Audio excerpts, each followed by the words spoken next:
Welcome back to Vision in the Valley. I am extremely excited about this season. The layout was developed a little bit differently than compared to the other seasons.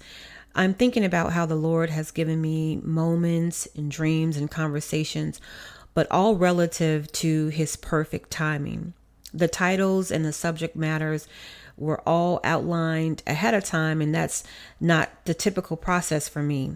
Each of these titles in season 5 were topics that I had a revelation on earlier, some dating way back to before I even recorded season 1, yet they didn't quite fit. It seemed like it was like too heavy, or I'd have to rush through it or not be able to really dive into it.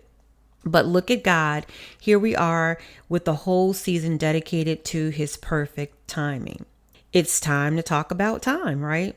He is time and He is perfect. We talked about cognitive reframing in episode 1 and how time helps us to rethink and rename what we originally believed were negative experiences and to shift our mindsets to view the moment or the experience from a different perspective. You remember we talked about catch it, check it, and change it. In Vantage Point, What's Hiding Your Moon, episode 2, we talked about satellites and how they help us to stay connected and how they provide, valuable information. And sometimes we have to go out of our way to connect with the thing or to connect with people that motivate, empower, and inspire us. We have to be really intentional about these kinds of things. And as I began to think about satellites, I began to think about GPS and what it really means.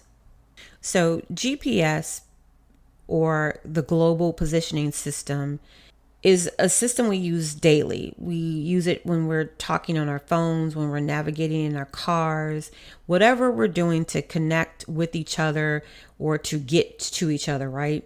Much of the GPS and how it works is really taken for granted. And I kind of got an intimate understanding of that when I started to research for this particular episode.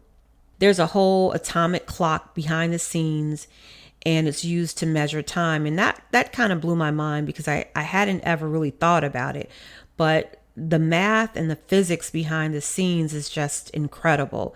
You don't have to even be someone who is interested in math and physics to just be in awe of how it all works. In fact, you can get lost in the whole thing. And that's what I found myself doing, just researching. And I am a bit of a researcher by design. I love information. So that excites me. But even if you're not that kind of person, just respecting how much goes into a thing, if you will, is exciting, right? At least to me. But, with all that being said, what I find even more amazing than the measuring mechanisms and the collaboration of nations to achieve the international atomic clock. I mean, who even knew that was a thing? Or even the synchronization of the satellites to be sure that we're getting the accuracy, is that we are all chasing time. In fact, it's so important that when nations can't agree on any other thing, we can collaborate about time, right? And that's where that international atomic clock comes into play. Some things are just that important that we know we need to come to an agreement or an understanding about. It's important what we do with it, and it's important how we spend it. It's important how we reflect on it, right? Positively or negatively. So here's a thought. When we were using the tools we learned in cognitive reframing, we learned to view an experience differently. And if we view it from a positive mindset, it'll change or can change our behavior or our feelings about that experience. So I'd love for you to go back. If you didn't get a chance to listen to that, go back and check it out. But to me, that whole situation is like getting time back, like a refund, if you will. We waste time when we think about how we were mishandled and how we were mistreated. And it may be true. All of that may be true. But then when we do that, it makes us sad or angry. And then we begin to go down a rabbit hole of emotions. And it's all triggered from how we viewed that moment, that experience. But if we approach it through those cognitive reframing techniques and tools that we talked about earlier, we start to, and we learn how to process that, catch it right away. We learn to witness it for ourselves and then change the perspective more instantaneously. And then we save time, right? Because we're no longer beating ourselves up over how a person did us. That's really refreshing to me. And I really wanted to be sure to say it in the terms of refund. I meant to say it that way because I want you to think about time in a tangible way, because time is capital. It's money. We hear it all the time, but it's capital. Every moment we spend going in the opposite direction of our goals is problematic. The same way we think about being good stewards of our finances, we have to start thinking about being good stewards of our time as well. So time, it's the thing that we seek to control and to manipulate, but it's really beyond us. It's beyond our understanding. God is time, and he's not impacted by the turning of it. He is the turn of it, right? It moves according to his perfect will and his perfect plan, and all things work in conjunction with that. In fact, 2 Peter 3:8 tells us that with the Lord, a day is like 1,000 years, and 1,000 years are like a day. But yet we worry about tomorrow and next week. It's just mind blowing. God literally gives us the time to work his plan, time to complete our assignments, time to create and work the roadmaps that we need. And if we connect the dots, we realize that even our work lives, our professional lives have purpose and is connected to our anointed assignments. Remember back in, I think it was season 1, possibly season 2, where I shared with you all my formula that gifts divided by assignments equals purpose. So what I'm saying in those moments or in that formula, or reminding those of you who I've shared this with already, is that what you have, what the Lord gave you naturally, what you're really good at naturally, right? You don't have to work hard at. It's just who you are. It's that natural gift. Those gifts go easily and evenly into your assignment, and that renders your purpose. And for every space in your life, if you think about what it is that you're really good at doing, when you have an assignment, when your true assignment, that gift goes evenly and easily into it. It's the kind of thing that the job may be hard, but you make it look easy because that's where you are purposed, right? So I've seen it throughout my life, and that formula, like I said back in season 1 or 2, I'm getting trademarked because I'm so excited about what it means, and even what it means for alignment period, and where we're going with that, which is the jewelry line from Vision in the Valley. And I hope to share more information with you on that really soon. In fact, by the end of this season, we'll have some updates for you. But when we're talking about these roadmaps and how the Lord gives us time to work those roadmaps, I think about an actual road trip, right? And GPSs. So when we are going on a trip, we connect with the GPS. It's a very intentional act. We do this so often. If you're like me, I am logistically challenged. I admit it. I know a lot of things. I've said this to you guys. In fact, I've shared episodes where I'm talking about going in circles trying to get to a location. But I'm logistically challenged, and I know it.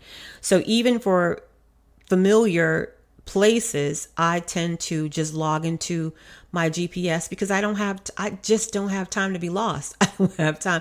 That's a full statement, right? I don't have time to be lost. I've got things to do, and I don't have time to be lost. So I even log into the GPS even when I'm familiar somewhat with where I'm going. Here's where I also log into my GPS, and my GPS, which I hope is also your GPS, is, instead of it just being the global positioning system, my GPS is God's perfect strategy. I know that he's the author and finisher of my faith, so I trust him, and I know that he's placed me in difficult situations to test me at times, to mold me in others. And I also know that the same situations that I thought were difficult or even at points thought were punishment, I later used those very times to witness to someone else, to give some encouragement, and not just blanket encouragement, not just this lighthearted encouragement, but this, I've been there, I've done this, I know what it feels like. And I know that when people talk to me, when they bless me with their testimonies, I know what it does for me. So I know for a fact that that is intentional positioning. The Lord literally put me in a space so that I can live it, feel it, experience it, taste it, you know what I mean? So that later when I testify to somebody, they feel that heart and that energy pouring out of my words. They see it on my face. They see it in my hands as I express myself. So it's kind of funny because when I think about it, we talk about cognitive reframing. And I say to myself, the Lord is saying, okay, you guys are calling it cognitive reframing. And that's good. I'm glad that you're thinking very positively about it. But I already named it and I called it your testimony. So I just laugh at it because we're always coming up with something that he's already said what it is. It was good when he called it. But here we are. When I think back on the goodness of the Lord, I am just overwhelmed at how I'm able to use my hard times and my struggles as encouragement for someone else. So the traditional GPS provides information on where we are on earth. And the GPS I just shared with you, God's perfect strategy, tells us about our position in the spirit, right? That's good. While we're talking about the GPS, one of the critical formulas in calculating the navigation is the measurement of distance. And I want to blow your mind. I hope I'm not, this is one of those times when I said it was going to go a little heavy. I want to blow your mind here. So when we think about distance, the formula, I love formulas. I just shared with you one of them. The formula for distance is that distance equals velocity times time.